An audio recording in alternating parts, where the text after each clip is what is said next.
Okay, we're going to move on to the last question now, Jamie, because that time of the evening. We've got a question from Peter Fielding, who I believe is here. We can give Peter the microphone. Hello, Peter. How are you?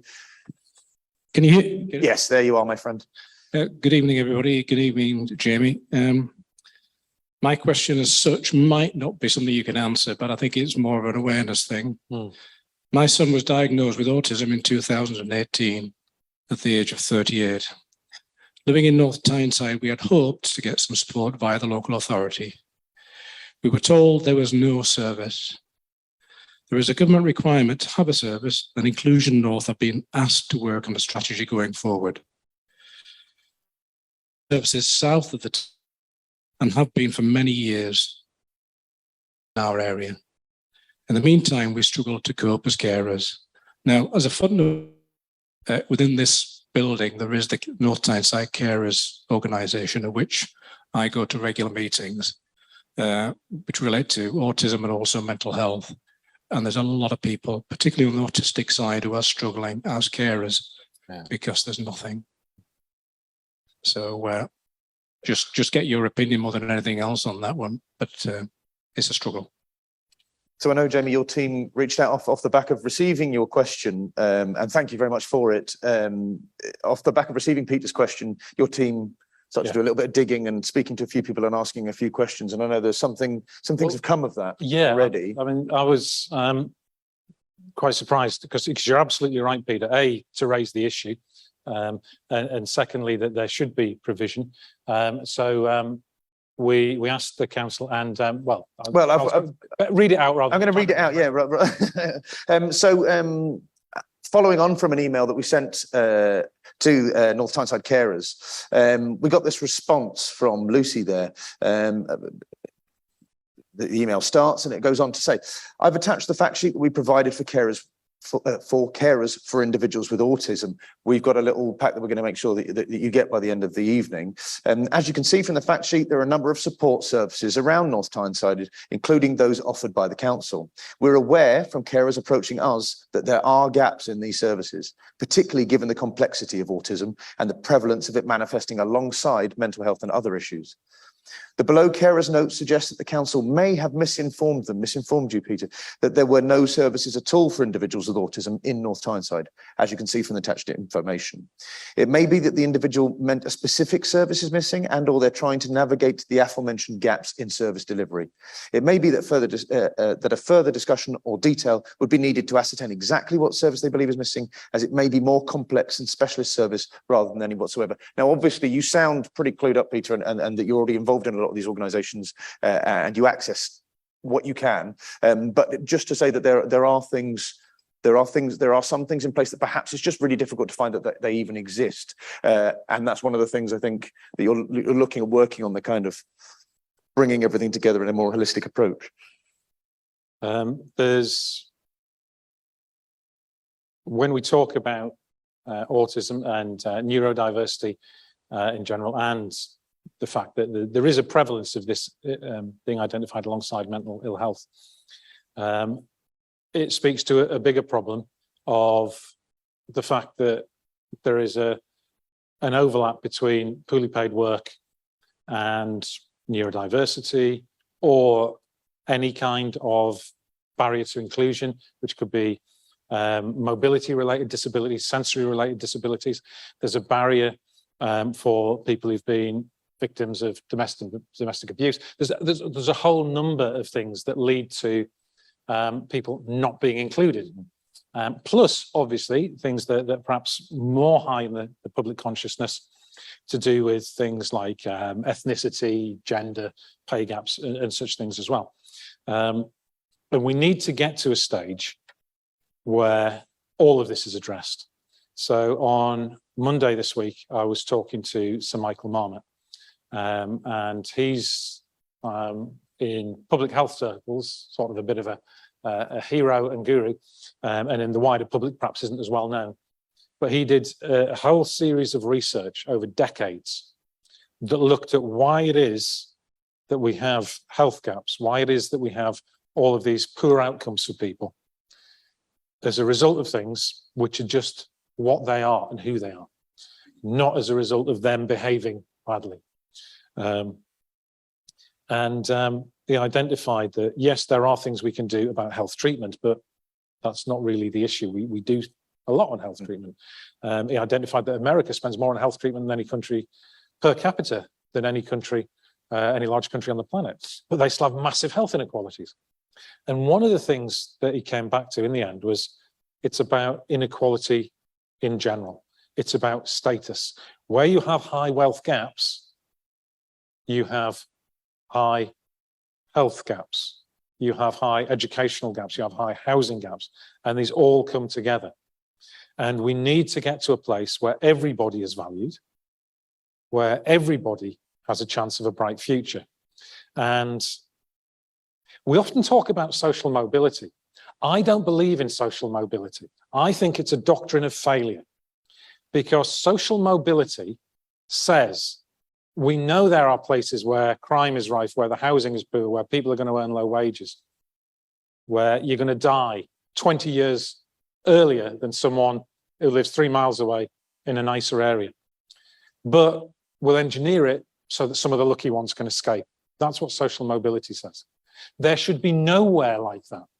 There should be nowhere where hope does not shine. Everybody, regardless of their abilities, disabilities, neurodiversity, should have a path in life that works for them. And that's what we want to get to. And my team is going to be working with Sir Michael's team to do this. We've had meetings with the health services, with the universities, with our local authorities. We want to bring this together. And with some of the big pension funds, because they recognise that unless we build a healthier, fairer society, it doesn't work for them financially either. And so we want to be levering in large amounts of money to improve housing, to improve jobs, to improve services. And it's about time central government stepped up and matched us on this. So that's what I want to see happen. And what we're doing is already on employability, for example, and without knowing the details of your son's case particularly, Peter, I can't comment, and obviously that may be an intensely private matter for you and your family.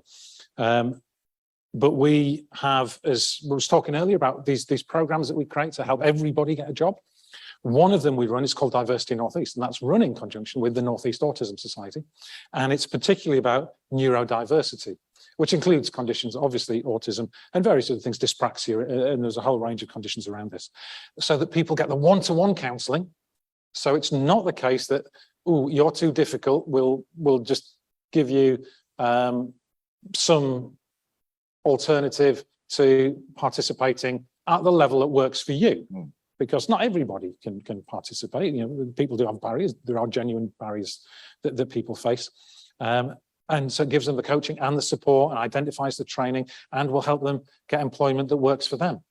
And that's something that we're actually doing and isn't there now, because I recognise, really do recognise, that neurodiversity is something that needs to be addressed, and it's not taken as seriously as it should be. Absolutely. Thank you. Thank you very much.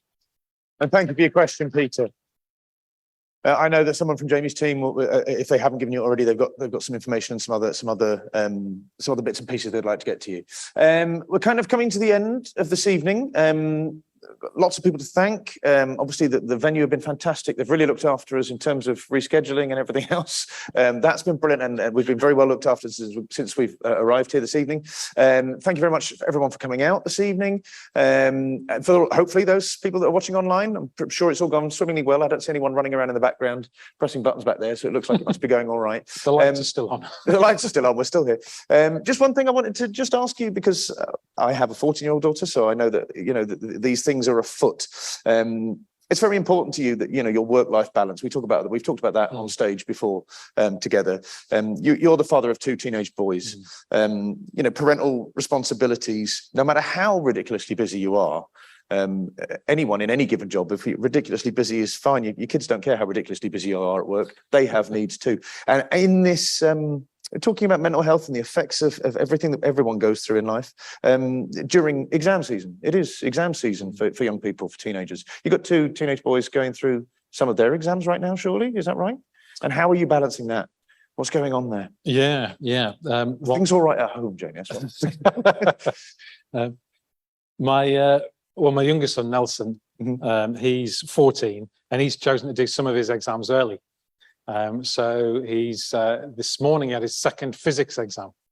And so he'll be saying, Dad, how do you do this question? So it's actually, this is one of the COVID, horrific though it has been, has led to a change where working at home is now possible for some people. It depends what your job is. Of course. But I don't have to be on a train to London to speak to ministers because they don't want to do that either.